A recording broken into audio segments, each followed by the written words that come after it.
This video is Learning Targets 9 and 10 of Unit 3, an overview of photosynthesis. Just doing a basic overview of photosynthesis and kind of some of the terms surrounding photosynthesis. First of all energy comes from the sun. Energy that comes from the sun is then converted into high energy sugars like glucose through the process of photosynthesis. So again, the goal of photosynthesis is to make sugar using energy from the sun. Light is energy, essentially. Sun releases light, plants take it in, and they're able to make glucose from that. Now we're going to break that process down a little further, but that's the basics of it. There are two kinds of organisms. There are autotrophs. Autotrophs are organisms that are able to convert sunlight into food. They're bacteria. They are plants, as you can see, and some algae can also do this. Heterotrophs are organisms that must consume other organisms in order to obtain their energy. They cannot make their own food. They have to consume another organism in order to get food. A wolf, a mushroom is an example. Sometimes people mistake mushrooms as autotrophs. Mushrooms feed on dead material. They do not make their own food.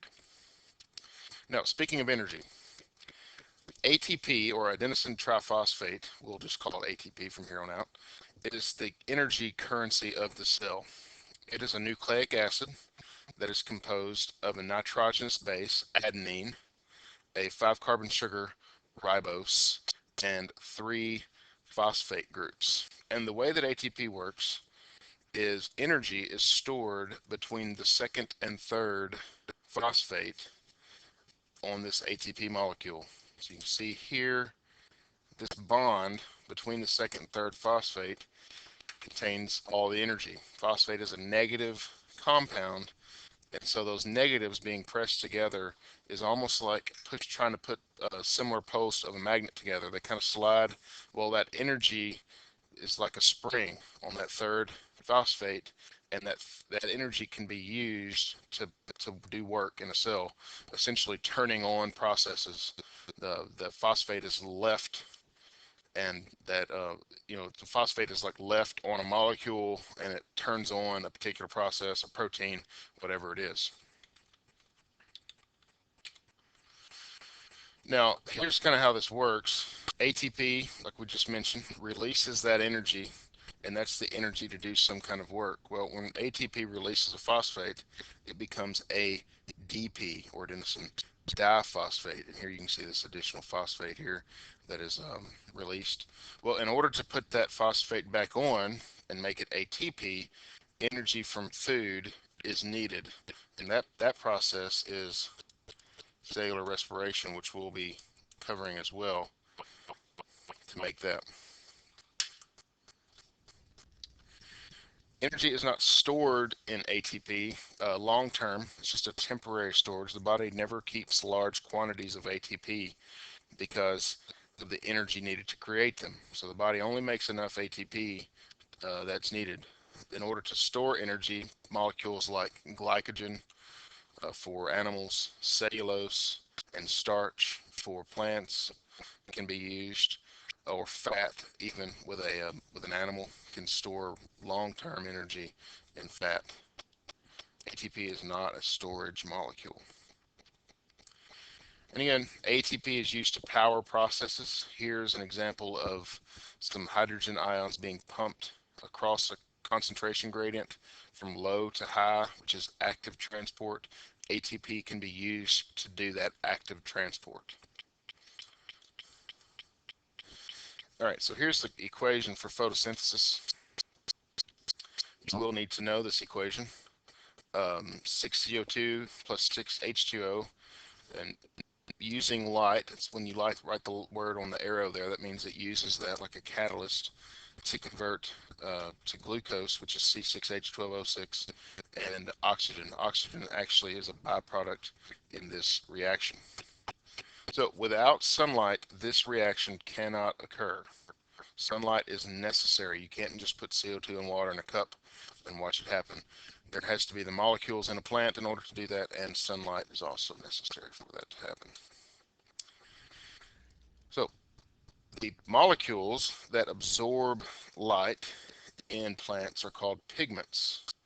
These are really large molecules, usually proteins or some sort of molecule that absorbs light. And when light is absorbed, the plant is actually using that energy. So in this graph, we can write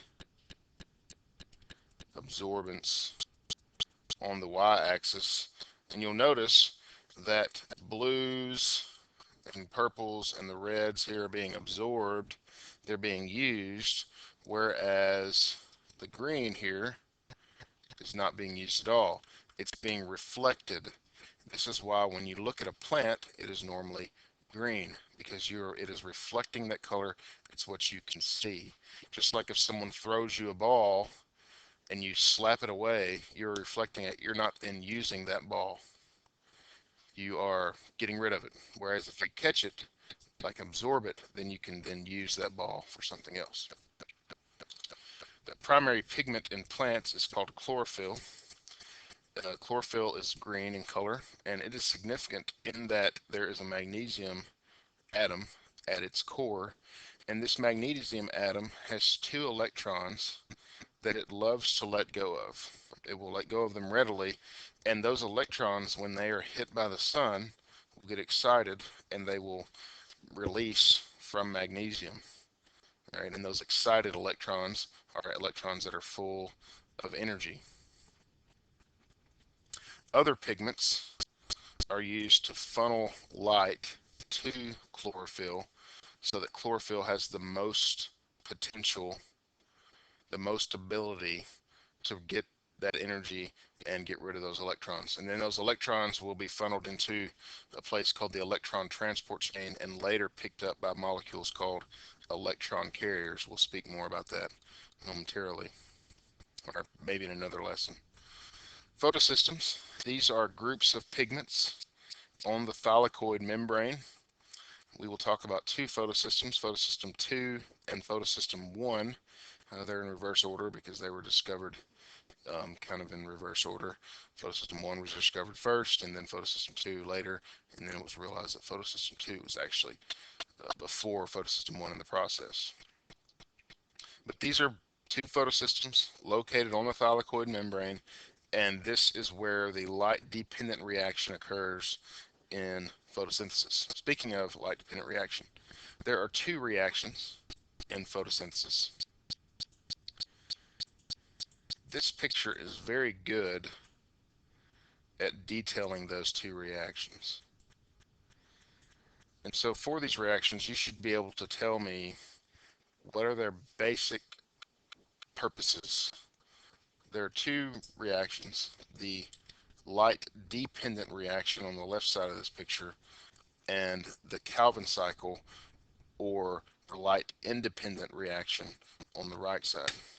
The purpose of the light-dependent reaction is to take the energy from the sun and that energy splits a water molecule so that those high energy electrons can be picked up by the electron carriers, and then those electron carriers, along with ATP, which is also made in the light dependent reaction, then go to the Calvin cycle. So again, this reaction is involving sunlight, and water is split so that these high energy electrons can be picked up by electron carriers, and ATP is also made. So those ATP, NADPH, which NADPH is the name of the electron carrier, we'll get to that later. These two molecules are made in the light dependent reaction and then go to the Calvin cycle. And you'll also notice that oxygen is a waste product of this reaction. It is given off and it is not going to be needed by the cell. So that's the light dependent reaction. The light independent reaction, or the Calvin cycle, I will almost exclusively call it the Calvin cycle in class. This is a reaction that creates sugar. and it does not need light. So here's the summary of the Calvin cycle. CO2, see CO2 right up here at the top. CO2 is converted to high energy sugar, or glucose using the molecules ATP and the electron carrier NADPH that were created in the light reaction. Again, this picture details this very well. These products were made in the light reaction, and they go into the Calvin cycle. Calvin cycle uses them. They turn into this, and they go back into the light reaction. H2O goes in, O2 comes out. CO2 goes in, and sugar comes out. Here's just a little list of the products and the reactants. You can pause this video and go ahead and write those down. But this is something, as you're doing these reactions and studying them in more detail, it's good to keep your eye on the big picture and understanding what are the products and what are the reactants of these reactions, so that you don't get lost in the weeds of the details, which we'll be talking about in the next video.